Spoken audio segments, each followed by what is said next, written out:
Today I'm going to be showing you how to attach a file or paper to a Google Calendar. And so first you'll pull up your Google Calendar, so you have mine right here, and then you'll go to whatever date that you would like to add your event, and then go ahead and click on Create, and this will pop up, and you can go down in the bottom right and click More Options.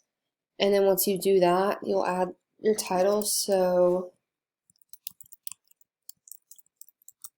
go ahead and label it. So I'm taking Elena Senior Pics, September 10th, 11 to 12. It does not repeat. And then I will go down here to this little paperclip button right here, add attachment.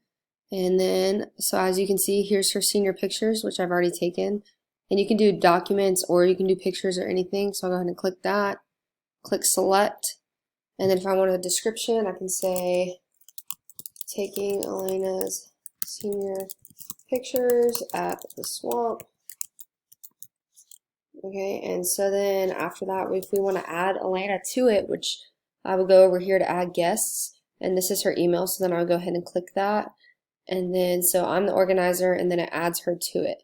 So that's how I would invite her to it, and I would go ahead and click save. And she doesn't have a Google account, so it's still going to send to her if I click send right here. And there you go. So then I'm going to go back to month, and you can see it right here under September 10th. So if I do that, it shows who's in it, and then I can pull up the document and look at it and everything. So that's how you add a document to your Google Calendar.